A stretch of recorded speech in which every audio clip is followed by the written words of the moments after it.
अस्सलाम वालेकुम जी, मैं हूं मोहम्मद इमरान अहमद। आज की वीडियो में मैथ की एक्सरसाइज नंबर 1.1 में 1.1 है तो इसमें जो है हम आपको जो है सवाल में हमारे पास है identify each of the following as a rational और इरेशनल। यानी कि हमको कह रहा है कि आपने जो है इसमें बताना है कि रैशनल नंबर कौन से है और इरेशनल नंबर कौन से हैं। ठीक है, सवाल हमारे पास टोटल कितने इसके पार्ट्स हैं? टोटल हमारे पास 10 पार्ट हैं। ठीक है, 10 पार्ट्स के तकरीबन सारे ही आपको जो है वो एक एक करके हल करवाऊँगा। तो उससे पहले आपको जो है वो पता होना चाहिए हमारे पास रैशनल नंबर कौन से होते हैं और इरेशनल नंबर कौन से होते हैं। ठीक है, तो इसके लिए हम जो है वो अपने दूसरे पेज पर चलते हैं। यहाँ पर जो है वो आपको बताएंगे हमारे पास जो है वो रैशनल नंबर कौन से होते हैं और इरेशनल नंबर कौन से होते हैं। सबसे पहले हमारे पास आ जाएगा यहाँ पर रैशनल नंबर, यानी कि रैशनल नंबर की टाइप्स। तो हमारे पास जो रैशनल नंबर होता है उसकी जो है वो दो टाइप्स होती हैं। एक को हम कहते हैं टर्मिनेटिंग और दूसरे को हम कहते हैं नॉन टर्मिनेटिंग प्लस रेकरिंग। अब उर्दू मीडियम के लिए बताएं, टर्मिनेटिंग यानी कि जिसकी हद हो, जैसे कि फॉर एग्ज़ाम्पल हमारे पास यहाँ पर आ जाएगा 2.3। अब यहाँ पर देखें इसकी हद है, या 614 इस तरह कर ले।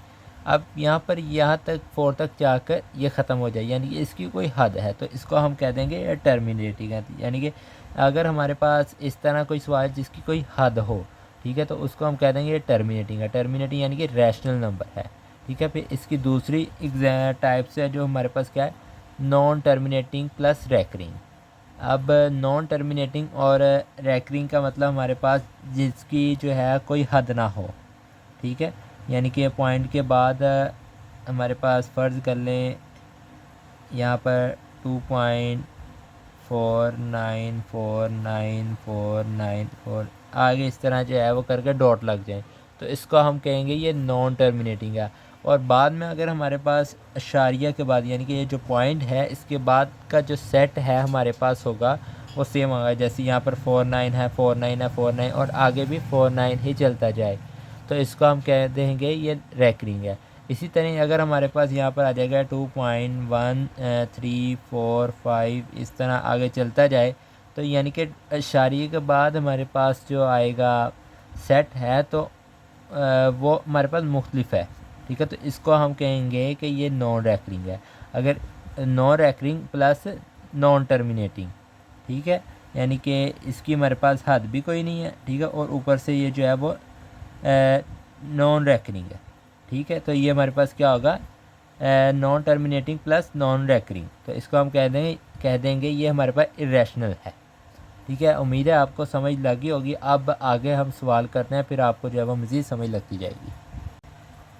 अब हमारे पास आ जाएगा क्वेश्चन नंबर 1। पार्ट उसका जो है हमारे पास कौन सा है, 1 है उसका पार्ट नंबर। तो इसमें हमारे पास 2.3535 है। अब मैंने जो है वो बताया था आपको, अगर पॉइंट के बाद हमारे पास हद हो और पॉइंट के बाद जो है वो हमारे पास सेट जो है वो सेम हो, ठीक है, तो वो हमारे पास क्या होगा, टर्मिनेटिंग होगा। ठीक है, तो टर्मिनेटिंग प्लस रैकरिंग, तो ये हमारे पास जो है वो क्या होगा, रैशनल नंबर होगा। ठीक है, तो यहाँ पर जो है वो हमने लिख दिया ये हमारे पास क्या है, रैशनल नंबर। ऊपर फिर से जहाँ पर मैंने आपको समझाया था वहाँ पर बता देता हूँ। ठीक है, टर्मिनेटिंग हमारे पास वो होता है, कौन सा होता है, जिसकी हमारे पास हद हो। ठीक है, और साथ में अगर हमारे पास इशारिये के बाद जो है वो सेट सेम हो तो वो रैकरिंग होगा। ठीक है, तो यहाँ पर ये देखें, और इशारिये के बाद जो है वो हमारे पास सेट सेम है और इसकी हद भी है। पहले देखें आप, हमारे पास क्या है, ये इसकी हद है। ठीक है, यानी कि ये आगे नहीं चल रहा, तो इसकी एक हद है, तो इसको हम कह देंगे ये टर्मिनेटिंग है। अब इशारिये के बाद आप सेट देख लें ये दो, यानी कि ये सेम है। ठीक है, तो ये हमारे पास क्या होगा, टर्मिनेटिंग होगा और रैशनल नंबर होगा। ठीक हो गया, तो इसको हम कह देंगे कि ये हमारे पास क्या है, रैशनल नंबर है। तो अब इसका पार्ट नंबर 2 देख लें। पार्ट नंबर 2 हमारे पास है 0.6 की बार, यानी कि 6 के ऊपर 12। अगर ऐसा आ जाए हमारे पास 6 के ऊपर बार या 7 के ऊपर बार, इसका मतलब होता है कि ये हमारे पास 0.666 यानी कि चलता जा रहा है, इसकी कोई लिमिट नहीं है। ठीक है, तो ये आगे तक चलता जाए, तो इसको हम कह देंगे कि ये हमारे पास क्या है, रैशनल नंबर है। ठीक, इसी तरह हमारे पास आ जाएगा पार्ट नंबर 3। पार्ट नंबर 3 है हमारे पास 2.236067 आगे चलता जाएगा, यानी कि इसकी भी जो है वो हमारे पास कोई लिमिट नहीं है। अब आपने देखना है कि 2 है, पॉइंट के बाद हमारे पास ये क्या है, रकम जो है वो हमारे पास चलती जा रही है, यानी कि इसकी कोई लिमिट नहीं है। ठीक है, अगर हमारे पास किसी लिमिट नहीं होगी तो हमारे पास क्या होगा, नॉन टर्मिनेटिंग होगा। अब यहाँ पर देखें, इशारे के बाद जो सेट है वो हमारे पास डिफरेंट है। ठीक है, तो ये भी हमारे पास क्या, नॉन रैकरिंग होगा। पहली बात हमारे पास ये नॉन टर्मिनेटिंग, और दूसरा हमारे पास क्या होगा, नॉन रैकरिंग। तो इसको हम कह देंगे ये हमारे पास है इरेशनल नंबर।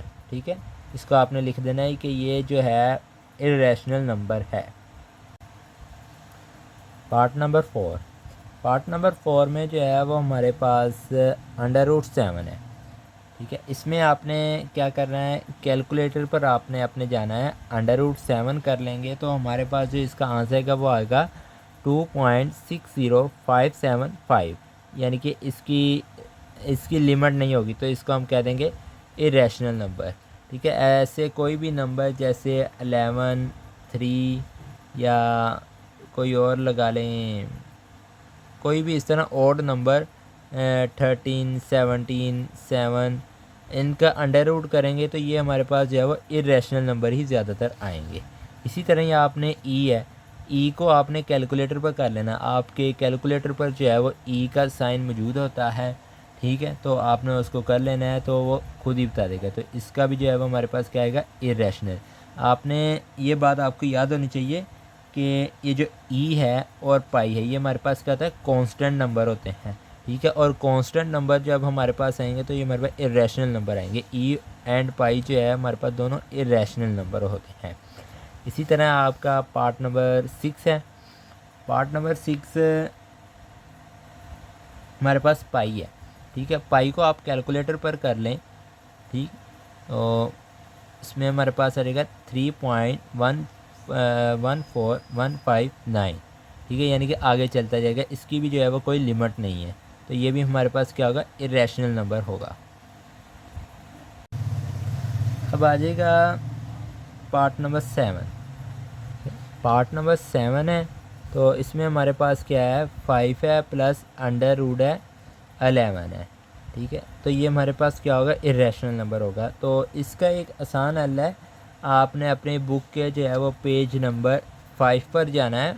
वहाँ पर आपको जो है वो रिमेंबर में लिखा होगा, एक छोटा सा बॉक्स नीचे करके देखिएगा, वो मैंने इस वीडियो के ये साइड पर आपको शो भी हो रहा होगा, उसके ऊपर लिखा हुआ है कि rational number plus irrational number equal होते हैं, यानी कि जो रैशनल नंबर प्लस बीच में, यानी कि ये हमारे पास जो है ये क्या है, रैशनल नंबर, और 11 हमारे पास क्या है, इरेशनल नंबर। दोनों के दरमियान प्लस होगा तो ये हमारे पास क्या होगा, इरेशनल नंबर। ठीक है, और इस तरह rational number multiply by irrational number equal होगा हमारे पास इरेशनल नंबर, यानी कि हमारे पास यहाँ पर मल्टीप्लाई बीच में आ जाएगा, फिर भी हमारे पास जो है वो क्या होगा, इरेशनल नंबर है। ठीक है, तो ये आपने कर लेना है बस। अब क्वेश्चन नंबर हमारे पास है 8, √3 है प्लस √3 है। ठीक है, इसको भी जो आपने कर लेना। अगर हमारे पास irrational number plus irrational number को हम जब प्लस करेंगे तो हमारे पास क्या आएगा, इरेशनल नंबर। ठीक है, यानी कि √3 प्लस √13 है हमारे पास। तो इसको जब आप कैलकुलेट करेंगे तो ये भी हमारे पास इरेशनल होगा और ये भी हमारे पास इरेशनल होगा। तो जब दोनों को जमा कर देंगे तो हमारे पास क्या बनेगा, इरेशनल नंबर। जैसे कि 0 प्लस 0 को हम करते हैं तो हमारे पास क्या होगा, 0 होगा। ठीक है, इसी तरह इरेशनल को कर लें प्लस इरेशनल को कर लें तो हमारे पास क्या होगा, इरेशनल नंबर। ठीक है, तो इस तरह जो है हमारे पास इसका आंसर इरेशनल नंबर आ गया। अब आपके पार्ट आगे आ जाएगा सेकंड लास्ट पार्ट।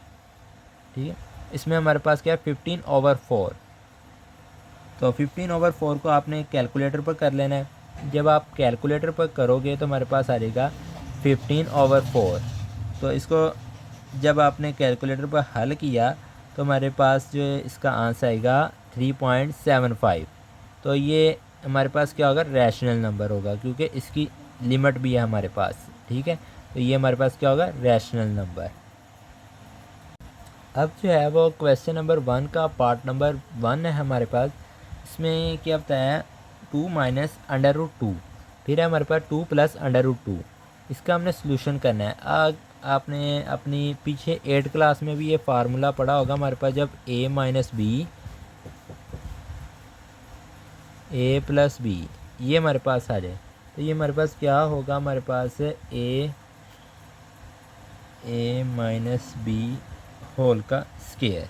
ठीक है, ये हमारे पास ये वाला फार्मूला बन जाता है। ठीक है, इसी तरह हमने इन दोनों का जो स्क्वायर करेंगे तो हमारे पास 2 का स्क्वायर, बीच में जो है वो माइनस का साइन, √2 का स्क्वायर। इसको जब हमने इसके साथ कैंसिल किया है, ठीक है, तो ये हमारे पास 2 बच जाएगा। तो 2 हमारे पास क्या होगा, रैशनल नंबर होगा, यानी कि यहाँ पर 4 आ जाएगा। 4 में से हमने 2 को माइनस किया तो हमारे पास 2 बचेगा, और 2 हमारे पास क्या होगा, रैशनल नंबर। ठीक है, यहाँ पर थोड़ा सा हल कर देता हूँ, ये इसके साथ कैंसिल हो गया। यहाँ पर इसका स्क्वायर खोला तो हमारे पास क्या होगा, 4। यहाँ पर 2 बचा तो यहाँ पर 2 आ जाएगा, तो इक्वल हमारे पास 2 आ जाएगा। तो यहाँ पर हमारे पास ये क्या होगा, रैशनल नंबर होगा। ठीक है, तो यहाँ पर जो है वो हमारा क्वेश्चन नंबर 1 जो है वो कंप्लीट होता है। अगर आपको किसी किस्म की कोई समझ ना लगी हो तो वीडियो को जो है वो रिपीट से देखें। ठीक है, अगर जो शुरू पर मैंने समझाया अगर तो आपको वो अच्छे तरीके से उसकी समझ आ गई है तो ये क्वेश्चन नंबर 1 जो है ये आपके लिए बहुत इजी रहेगा। ठीक है, अगर नहीं आ रही तो बार बार जो है इस वीडियो को आप शुरू से देखें। ठीक है, फिर आपको जो है वो क्वेश्चन नंबर 1 की कंप्लीट तौर पर समझ लग जाएगी।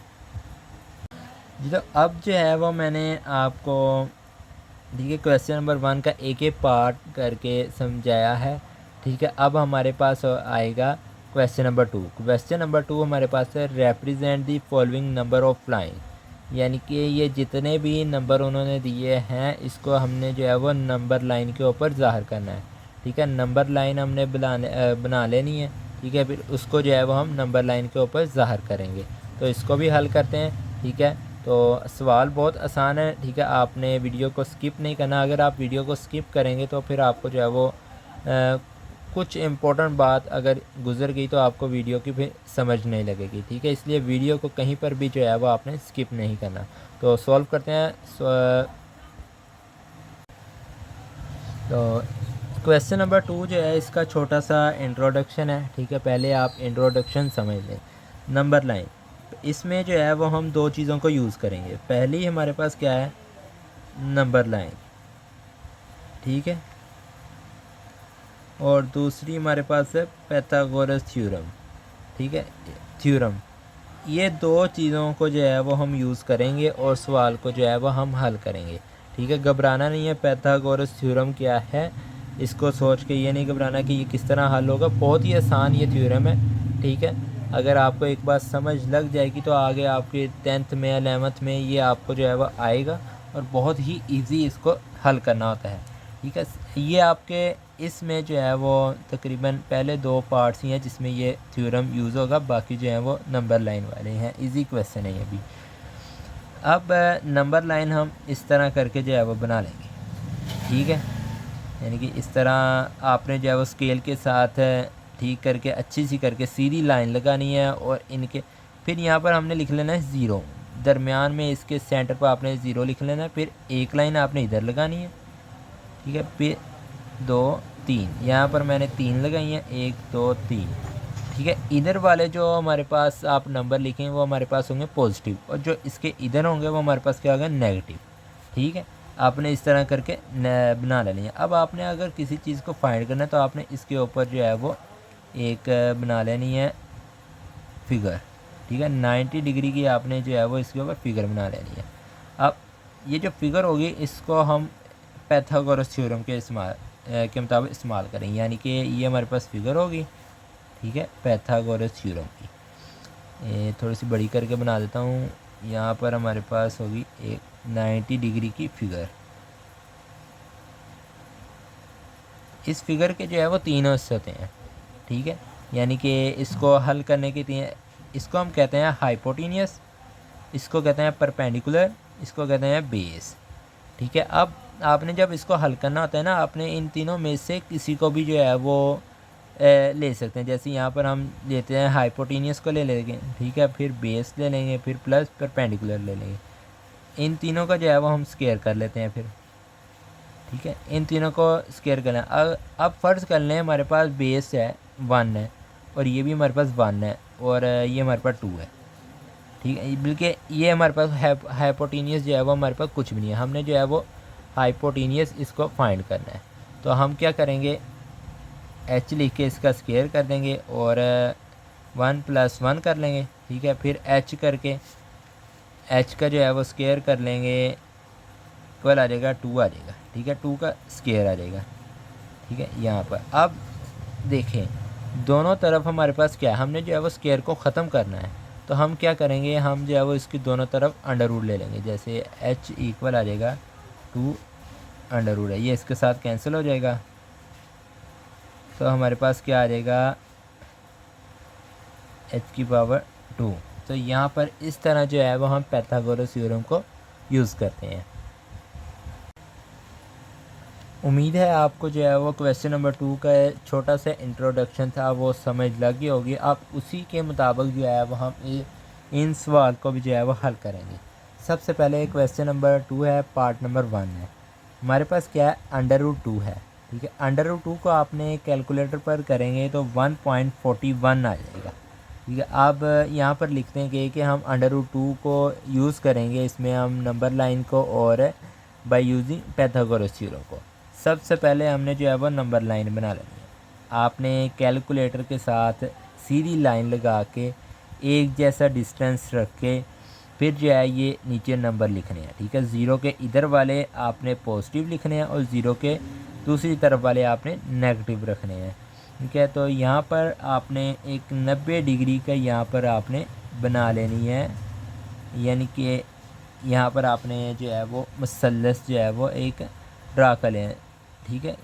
तो इसमें हमारे पास क्या होगा, यानी कि इसमें हमने इसको 1 कह दिया, इसको 1 कह दिया, ठीक है। और ये हमारे पास अभी कुछ भी नहीं था, ठीक है। अभी इसको जो है वो रिमूव कर लें, ठीक है। यह समझ लें कि इस पर यहाँ पर कुछ भी नहीं था, हमने इसको 1 कह दिया, इसको भी 1 कह दिया। तो अब आपको जो है वो पाइथागोरस थ्योरम ही यूज़ करना पड़ेगा जो मैंने इसके इंट्रोडक्शन में बताया है। आपने सबसे पहले इसको हम कह लेंगे ये हाइपोटेनियस है, ठीक है। ये हमारे पास परपेंडिकुलर है और ये जो है वो बेस है, ठीक है। अब दोनों का आपने स्क्वायर कर लेना है। जब दोनों का स्क्वायर करेंगे तो हमारे पास क्या आएगा, √2 आ जाएगा, ठीक हो गया जी। तो ये हमारे पास क्या आएगा, √2 आ जाएगा। अब आपने हमारे पास हमको पता लग गया हाइपोटेनियस हमारे पास क्या है, √2। अब आपने यहाँ पर भी बताना है कि इस जगह पर हमारे पास √2 किस जगह पर आएगा। तो आपने ऊपर जाना है 1.41 यानी कि सेंटीमीटर, आपने जो है वो पलकार को ओपन करना है। पलकार को यहाँ पर रख के यहाँ तक, यानी कि जितनी आपने यहाँ पर मसल ड्रा की होगी उतने ही आपने जो है इसको यहाँ पर रख के इस तरह करके घुमाना है, ठीक है। जब आप इस तरह करेंगे, इस तरह करके घुमाएंगे ना, तो यहाँ पर ये पलकार आएगी, उसको हम कह देंगे कि √2 हमारे पास इस जगह पर है, ठीक है। तो यहाँ पर हमारे पास क्या होगा, √2 होगा। तो ये हमारे पास इसका क्वेश्चन नंबर 1 का पार्ट नंबर 1 है। उम्मीद है आपको समझ लगी होगी, अगर नहीं लगी तो फिर बता देता हूँ। आपने पलकार को यहाँ से यहाँ तक ओपन करना है, ठीक है। तो फिर आपने उसको घुमाते यहाँ तक इस तरह करके जो है वो लेकर आना है, ठीक है। तो यहाँ पर जो है वो जहाँ पर आपकी पलकार इस लाइन से टच करेगी उसको हम कह देंगे यहाँ पर हमारे पास क्या √2 है, ठीक है। तो उम्मीद है आपको समझ लगी होगी। तो अब जो है वो हमारे पास क्या होगा, क्वेश्चन नंबर 2 का पार्ट नंबर 2 है, ठीक है। ये भी थोड़ा सा मुश्किल है, बाकी इसको हल करना बहुत इजी है, ठीक है। ये भी हम हल कर लेंगे। तो सबसे पहले हल करते हैं। क्वेश्चन नंबर 2 का पार्ट नंबर 2 है हमारे पास √3। √3 को जो है वो आप कैलकुलेटर करेंगे तो 1.73 आएगा। अब पहली मुसल्लस तो हमारे पास मौजूद थी, ठीक है। अब हमने एक मुसल्लस बनानी है कि हमारे पास जो है, यानी कि इसमें हमारे पास जो ये वाला हिस्सा है ये हमारे पास मौजूद है, ठीक है। यानी कि यहाँ पर हमारे पास √2 है। एक मुसल्लस हम इस तरह बनाते हैं ना, यहाँ पर तो हमने 2 रखा था, ठीक है पहले। अब यहाँ पर हमने जो है वो क्या करना है कि यानी कि जो हाइपोटीनियस है, ठीक है, उसकी जगह हमने √3 लेकर आना है। वो किस तरह लेकर आएंगे? तो मुसल्लस हम बनाएंगे इसको पहले इस तरह करके, इस तरह, ठीक है। तो इसके ऊपर हम जो है वो एक और मुसल्लस ड्रा कर लेंगे इस तरह करके, ये इस तरह। इसको हम कह देंगे √3, ठीक है। इसको हम कह देंगे √2, ये वहीं पर रह गया, और इसके हम कह देंगे ये 1 है हमारे पास, ठीक हो गया जी। तो इसी को फिर वैसे ही हमने सॉल्व करना है। अब इनको जो है वो नाम दे दो। यहाँ ये पॉइंट हमारे पास क्या है? ए है। ये पॉइंट क्या है? बी है। और इस पॉइंट का हमने कह दिया सी है, और इसको जो है वो हमने कह दिया कि ये हमारे पास क्या है? ई है, ठीक है।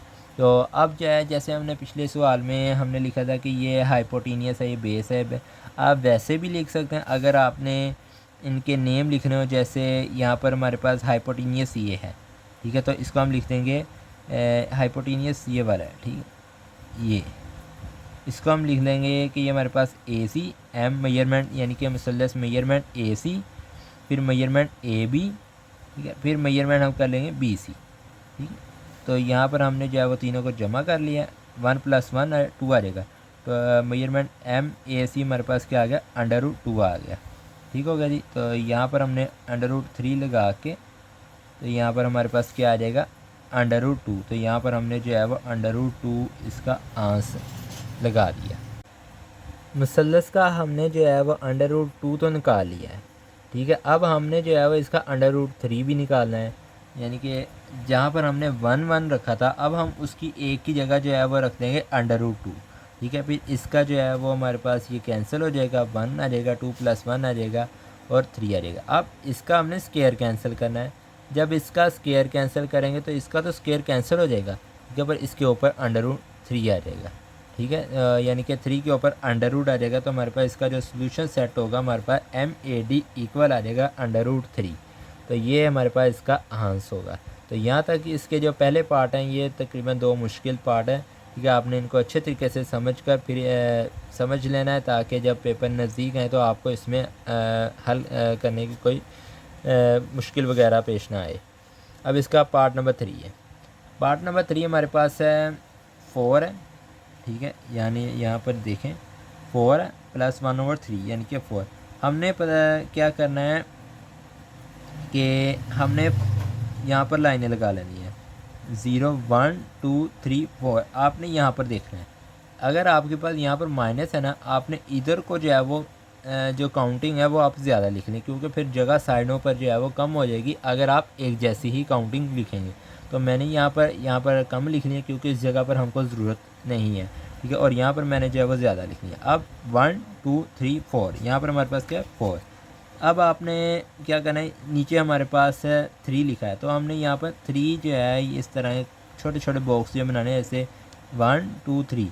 आपके पास 3, आपने इसका एक कम लगा कर आपने जैसे 4 है, 4 के आगे हमारे पास 1/3 है, तो आपने यहाँ पर 3 है तो आपने 2 लाइनें लगा देनी है 5 तक, 1 2। अगर आपके पास 4 है तो आपने 3 लाइनें लगा देनी, 1 2 3 इस तरह करके। और ऊपर हमारे पास क्या है? 1 है, तो आपने इसमें से पहली जो लाइन होगी उसके ऊपर इस तरह लाइन लगा के आपने लिख देना है कि ये 4 1/3 यहाँ पर है, ठीक है। समझ लगी है? अगर नहीं भी समझ लगी तो अगला हम फिर से क्वेश्चन इसी तरह ही करेंगे, तो मज़ीद जो है वो आपको समझ लग जाएगी। तो यहाँ पर आ जाए, हमारे पास पार्ट नंबर 4 है। अब -2 है, जैसे कि मैंने पीछे बताया, आपने इधर को लाइनें ज़्यादा लगानी। जैसे मैंने यहाँ पर इधर 3 तक काउंटिंग कर लिया। आपने पहले देखना है, अगर आपके पास यहाँ पर -2 है तो आपने 3 तक कर लेनी है। अगर आपके पास -5 है तो आपने इसकी 6 7 तक कर लेनी है। अगर आपके पास 4 है तो आपने इसकी -5 तक इसकी काउंटिंग नंबर लाइन के ऊपर इसकी लिख लेनी है। अब हमारे पास -2 है। अब नीचे देखें, हमारे पास यहाँ पर 7 है, तो हमने इसके और 2 और 3 के दरमियान हमने 6 लाइनें लगा देनी है, 1 2 3 4 5 6। ऊपर देखें क्या है, हमारे पास 1 है, तो हमने इसकी पहली लाइन को जो है वो यहाँ पर लिख देना है। यहाँ पर मैंने ये वाली लगा दी है, मतलब इसकी -2 1/7। तो यहाँ पर जो है वो इसका आंसर होगा, ठीक है। उम्मीद है आपको इसके पार्ट नंबर 4 की भी जो है वो समझ लगी होगी। अब इसका जो है वो पार्ट नंबर 5 की तरफ आ जाए। पार्ट नंबर 5 है हमारे पास, ठीक है। अगर आप इसको कैलकुलेटर पर हल करते हैं तो हमारे पास ये आएगा 0 पॉइंट इस तरह करके 0 पॉइंट कुछ आएगा 1 2 3 4 5 0.5 इस तरह करके जो है वो हमारे पास आ जाएगा। ये 0/5 इस तरह करके जो है वो हमारे पास आ जाएगा। तो हमने क्या करना है, ज़ीरो लेना है, ठीक है। ज़ीरो के करके जो है वो हमने पहले लिख लेना है 1 2 3 4 5 6, ठीक है। जो भी हमारे पास 7 आएगा या 8 आएगा, जितना भी आपने इसको कैलकुलेटर पर कर लेना है, ठीक है। कैलकुलेटर पर करने में जितनी लाइनें आएगा उससे एक काम लगा लेनी है। और यहाँ पर ऊपर 5 है तो आपने 1 2 3 4 5 पाँचवीं लाइन के ऊपर लाइन लगा के 5/8 यहाँ पर आपने लिख देना है। तो यहाँ तक जो है वो हमारी ये इसके क्वेश्चन नंबर 2 का भी एंड होता है, ठीक है। अब जो है वो हम मिलेंगे अपनी नेक्स्ट वीडियो में। तब तक के लिए सबको अल्लाह हाफिज़। अगर इस 2 क्वेश्चन मैंने करवाए, अगर इनमें से किसी क्वेश्चन में कोई किसी स्टेप की समझ ना लगी हो तो कमेंट में ज़रूर बताइएगा।